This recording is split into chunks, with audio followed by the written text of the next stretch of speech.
حضرت عبداللہ فرماتے ہیں کہ میں ایک مسجد کے اندر مؤذن تھا۔ جب بھی میں اذان دیتا، میری اذان مکمل ہوتی تو فوراً ہی ایک نوجوان مسجد کے اندر داخل ہوتا اور وضو کر کر مسجد کے اندر بیٹھ جاتا، اللہ کا ذکر کرتا، اور جب نماز شروع ہوتی تو وہ نوجوان جماعت کے ساتھ نماز پڑھتا اور پھر نماز اپنی مکمل کر کے وہ بغیر کسی سے کلام کیے ہوئے نکل جاتا۔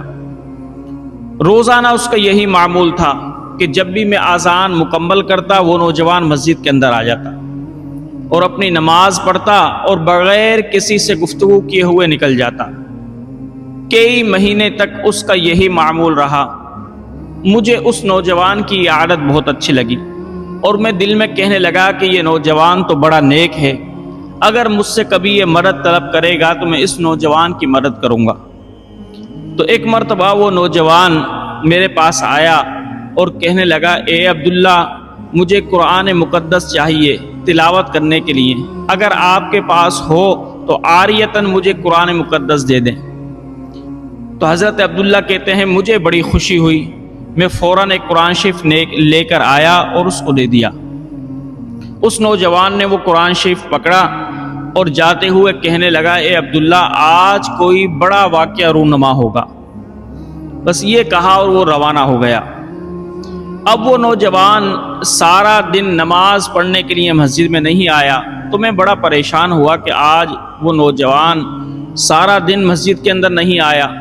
تو میں عشاء کے بعد اس کے گھر پر گیا تو میں کیا دیکھتا ہوں کہ ایک طرف بالٹی پڑی ہوئی ہے، ایک طرف لوٹا پڑا ہوا ہے، اور وہ نوجوان بیٹھا ہوا ہے، اس کی گود میں قرآن مقدس ہے اور اس کی آنکھیں بند ہیں۔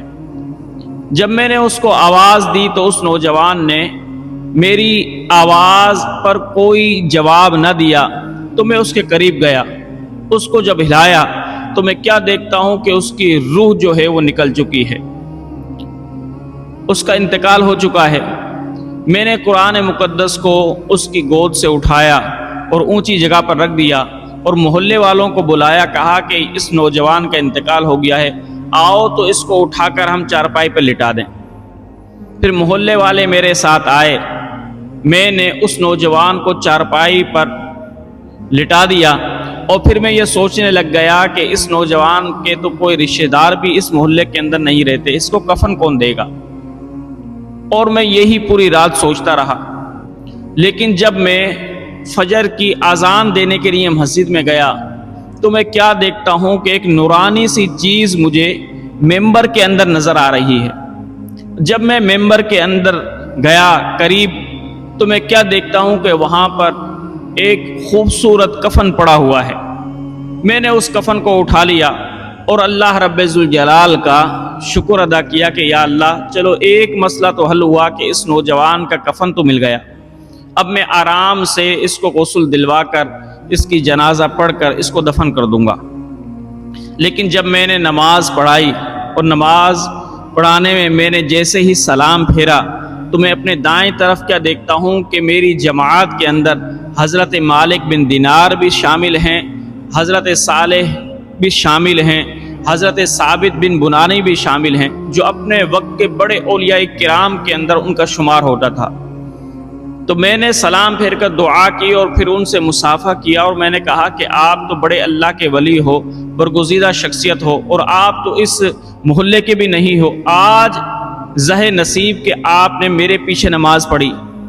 تو حضرت مالک بن دینار نے کہا کہ تمہارے محلے کے اندر ایک نوجوان کا انتقال ہوا ہے، ہم تو اس نوجوان کے جنازے میں شرکت کے لیے آئے ہیں۔ تو میں نے ان کو بتایا، ہاں بالکل ایک نمازی پرہیزگار نوجوان کا انتقال ہوا ہے، چلو تو میں آپ کو ان کے گھر پر لے چلوں۔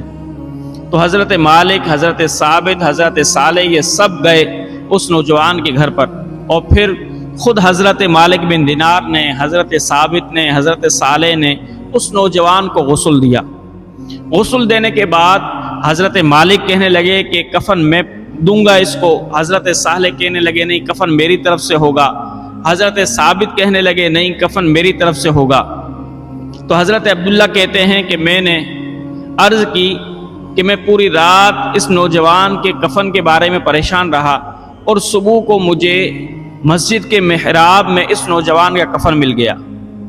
تو حضرت مالک بن دینار کہنے لگے یہ تو اللہ کی طرف سے عطا ہوا ہے کفن، چلو اسی کفن میں اس نوجوان کو ہم دفن کرتے ہیں۔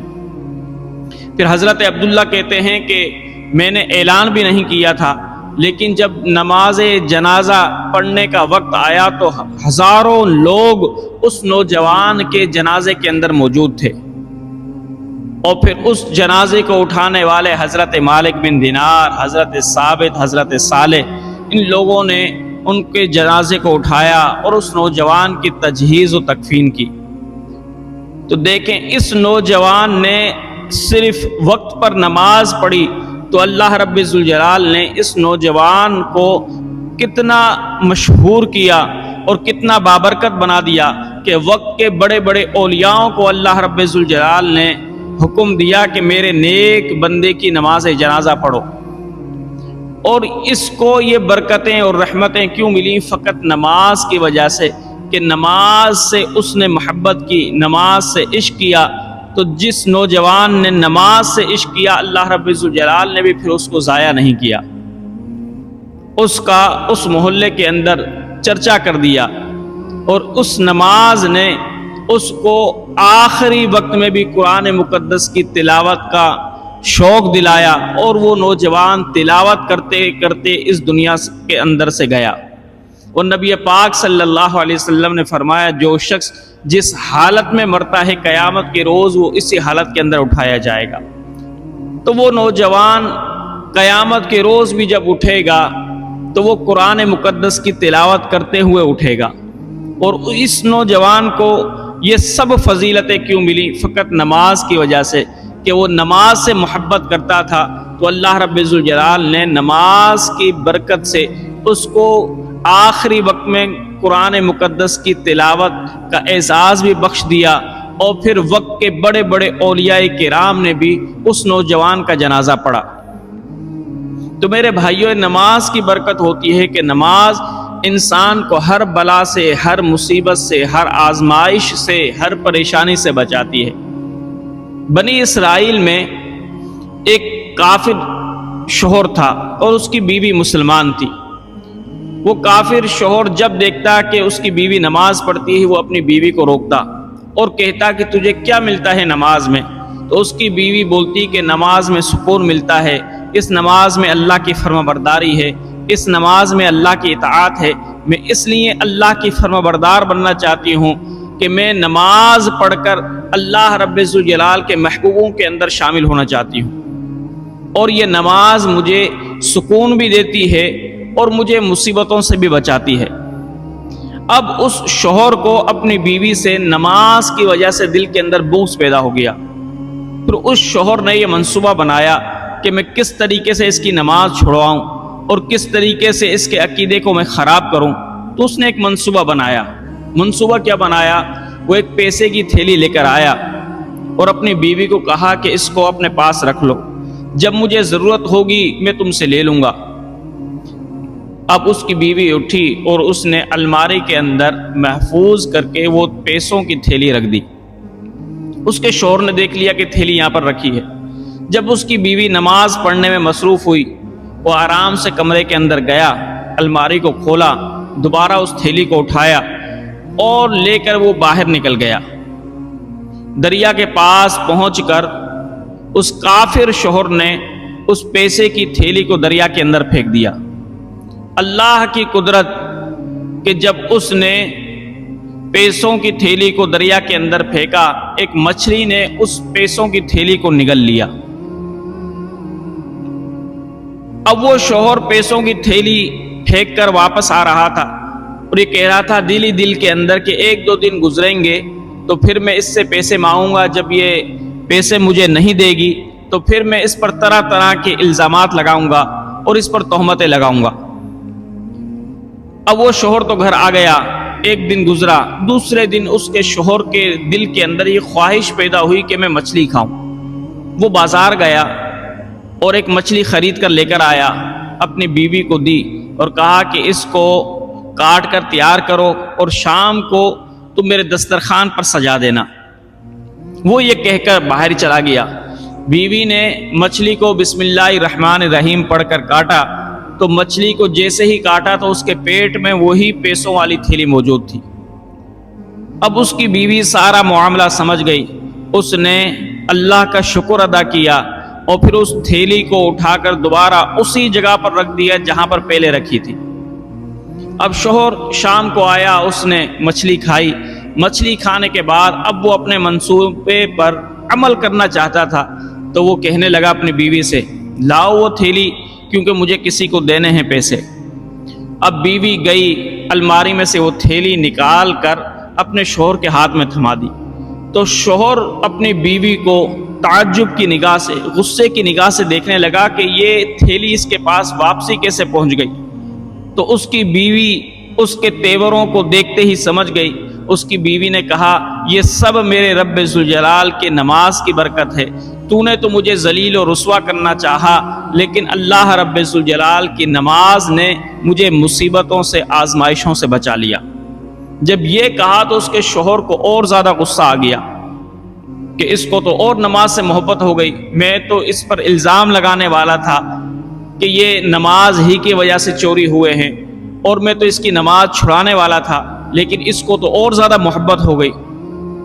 اب اس کی بیوی نے کیا کیا، اس کو کھانا دے کر وہ تو وضو کر کے نماز پڑھنا اس نے شروع کر دیا۔ اس کا شوہر اٹھا اور اس نے اپنی بیوی کو اٹھا کر جلتے ہوئے تندور کے اندر پھینک دیا جس کے اندر آگ جل رہی تھی۔ تو اس بیوی نے اللہ رب ذوالجلال کی بارگاہ میں دعا کی کہ بار الہ، نماز کے صدقے میں اس آگ کو گلے گلزار کر دے۔ تو جب اس عورت نے یہ دعا کی، اللہ رب ذوالجلال نے تندور میں جو آگ جل رہی تھی اس کی تاثیر کو ختم کر دیا، وہ آگ ٹھنڈی ہو گئی۔